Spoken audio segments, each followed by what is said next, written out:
When you hire a real estate agent, do you know where your commission actually goes? Because depending on how you found that agent, a significant portion of it may never reach them at all. Let's talk about it. Hi, I'm John Barzak with Integrity Real Estate. I'm a Maryland realtor and the creator of the Smart Seller program. On this channel, I help Maryland homeowners understand how real estate really works so they can make informed decisions when buying or selling a home. Today, we're talking about one of the most misunderstood topics in real estate commissions, not whether they're good, not whether they're bad, but how they actually work.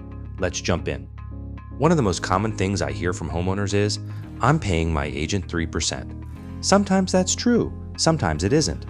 What many consumers don't realize is that the commission discussed during a transaction isn't necessarily kept by the individual agent sitting with you at the kitchen table. Depending on the business model, there may be several parties participating in that commission. These can include the brokerage, team leaders, referral companies, relocation companies, technology platforms, and the agent. The exact structure varies from transaction to transaction, but the important thing to understand is that the person representing you may not be receiving the entire commission being discussed. Let's talk about where real estate business comes from. Some agents build their businesses primarily through referrals, repeat clients, community involvement, networking, or educational content. Others obtain clients through paid advertising and lead generation services. Neither approach is inherently right or wrong. They're simply different business models, but different business models have different costs, and those costs can influence how a real estate business operates. Many homeowners assume that when they click a button on a real estate website, they're simply being connected with a local real estate agent. What many consumers don't realize is that these companies are often operating lead generation businesses.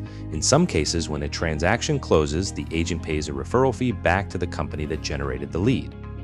Prominent referral programs explicitly mandate off-the-top referral fees of 35% to 40% of the agent's commission.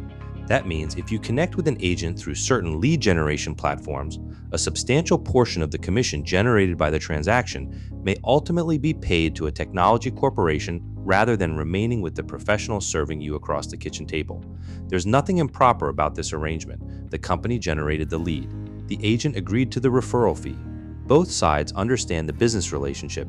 The important point is that most consumers have no idea this is happening. As a homeowner, one question worth asking is, are you paying a referral fee on this transaction?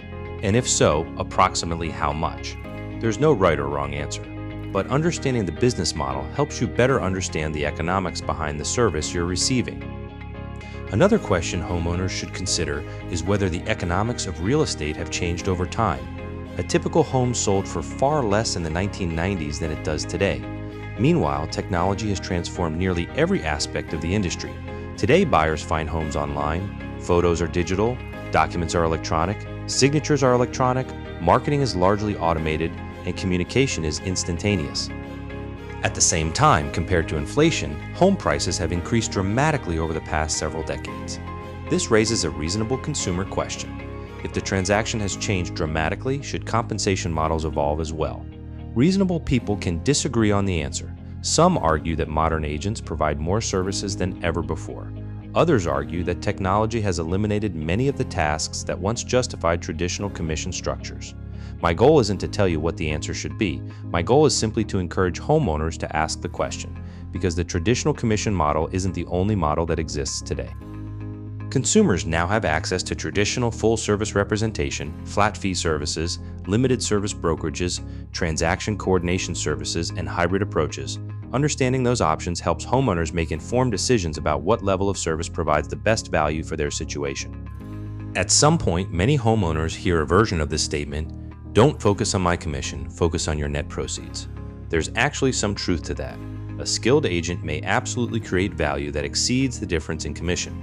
The problem is that homeowners are sometimes asked to accept that claim without understanding how the value is being created. The better question isn't, is your commission high or low? The better question is, what am I receiving in exchange for it? Can the agent clearly explain their strategy, their marketing, their negotiation approach, their communication, and their process? Value matters, price matters. The relationship between the two is what matters most. Another common statement you'll hear is, I get paid more when you get paid more. Generally speaking, that's true, but economists have long studied something called the principal agent problem. In their landmark study published in Freakonomics, researchers scoured data from over 100,000 home sales and discovered a stark mathematical reality.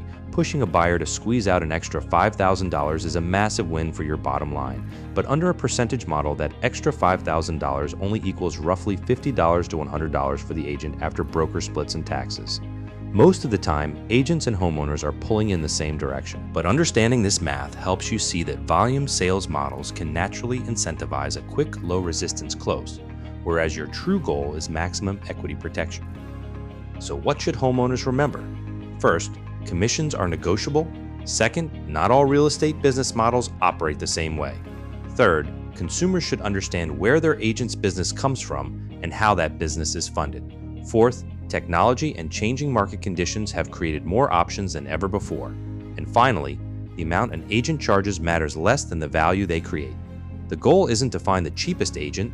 The goal is to understand what you're receiving in exchange for the fee you're paying. If you're preparing for a move right here in Maryland, especially in or around Harford County, head over to johnbarczak.com. Request a free PDF copy of my Smart Seller Consumer Advocacy Guide and use these precise questions to protect your equity during your upcoming agent interviews.